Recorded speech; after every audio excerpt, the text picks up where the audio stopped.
Je suis devant une tourtière produite par les gars de Pork Shop. Mais il y en a qui ont de la tourtière, puis il y en a qui ont aussi le rôti de dinde de Ricardo. Est-ce que ça se passe bien dans votre bouche en ce moment? C'est délicieux. Oui, ça se passe très, très bien.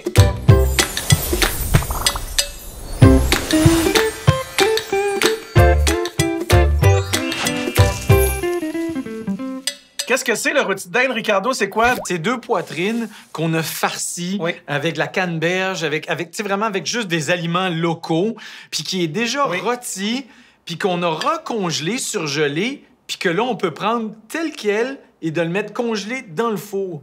Je vais te confronter à quelque chose que tu as déjà dit. Ton objectif comme entrepreneur, c'était que les gens achètent des affaires et fassent la bouffe à la maison. Et tout à coup, on se retrouve avec des produits transformés par Ricardo. Parle-moi d'abord de cette transition-là. Comment t'es arrivé là, en fait? Bien, quand on a ouvert les 3 restaurants puis les 3 boutiques, il y a quelque chose qu'on écrit en gros dans le magasin, puis c'était manger ensemble. La nourriture, c'est un prétexte pour qu'on se regroupe avec du monde qu'on aime. Moi, je vais toujours prôner acheter les ingrédients puis faites la recette. Tu peux pas te tromper comme ça. C'est là-dessus que tu as construit ta marque. Puis j'y crois à 100 %. Sauf que dans la vraie vie de tout le monde, incluant la mienne, ben des fois, t'as pas le temps. Des fois, tu peux pas. Des fois, tu veux pas. Puis il y a 12 000 raisons pour que tu cuisines pas quand même 7 jours sur 7 tes 3 repas. Alors, moi, j'étais content de répondre à ce besoin-là. Puis, faut dire merci à tout le monde au Québec. Parce que l'appel de dire on mange local puis on s'encourage, on l'a vu dans nos restaurants, dans nos entreprises, sur nos sites en ligne. Les gens, ils ont répondu oui à l'appel. Vous amenez dans la conversation quelque chose sur lequel j'ai envie de m'accrocher, c'est à quel point on s'est rendu compte qu'on était dépendant de beaucoup de produits étrangers, de main-d'œuvre étrangère, même à plusieurs égards. Il y a quelque chose d'un engagement entrepreneurial à soutenir les produits d'ici aussi. Ben, en ce qui me concerne, j'ai trouvé ça incroyable, surtout pendant la première vague. Tout le monde est devenu tellement solidaire à exposer, à partager les produits qu'on a extraordinaires au Québec. Je pense que c'est honnête de dire qu'on a vraiment des gens qui travaillent fort ici pour nous proposer tellement de diversité alimentaire dans la qualité. Donc, en ce qui me concerne, pour vrai, j'ai pu rendre accessible avec mes produits, mais aussi faire découvrir d'autres produits. Puis dis quelque chose, Geneviève, là. Moi, là, j'en reviens pas à quel point... Moi, j'ai été vraiment éduqué par l'ensemble des gens qui nous suivent à m'ouvrir sur des produits que je ne connaissais pas puis qu'on a adoptés. Donc, je pense que ça, c'est bien motivant parce que c'est les gens qui nous énergisent pour promouvoir le produit local.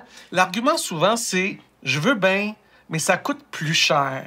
Peut-être qu'on est à l'époque où on doit acheter moins, mais acheter mieux. C'est tellement tentant d'aller magasiner, de voir des trucs qui sont très, très accessibles, puis d'acheter trop, juste trop pour ce qu'on a vraiment besoin. Puis je pense que s'il y a quelque chose que les gens font en ce moment, c'est ça, c'est réfléchir à ça, comment on peut faire pour avoir moins, mais de plus grande qualité ou peut-être de façon un peu plus responsable.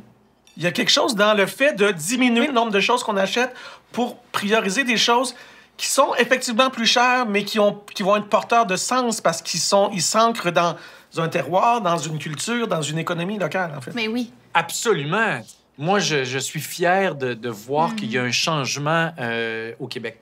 Dans la souveraineté alimentaire, il n'y a pas seulement l'aspect de la production, il y a l'aspect de la transformation. T'as raison, tu sais, je veux dire, c'est aussi une question de promouvoir l'économie d'ici, tu sais, puis garder l'argent ici, finalement, une partie de l'argent ici. Donc, c'est important pour nous un, que ça soit un produit fait au Québec, produit du Québec, avec des ingrédients du Québec, mais de 2, au moins, si on peut garder la transformation ici au Québec, au lieu d'avoir quelque chose rentré déjà tout fait. Absolument. Et je vais m'adresser à vous qui nous regardez, parce qu'il y a une grande partie de ce dont on parle qui vous appartient. Oui. C'est-à-dire que le pouvoir que vous avez, il est extrêmement important. C'est-à-dire que vous avez le pouvoir d'aller voir vos marchands et d'exiger aussi qu'ils s'approvisionnent le plus possible au Québec. Plus vous allez acheter québécois, plus ils vont répondre à ça avec joie parce que ça va être dans leur intérêt aussi à eux et à elles de répondre à cette demande-là. Là, je regarde les tables. Je sais pas si on s'est pas parlé, mais on a tous été enlever des branches après les sapins qu'il y avait autour de la maison.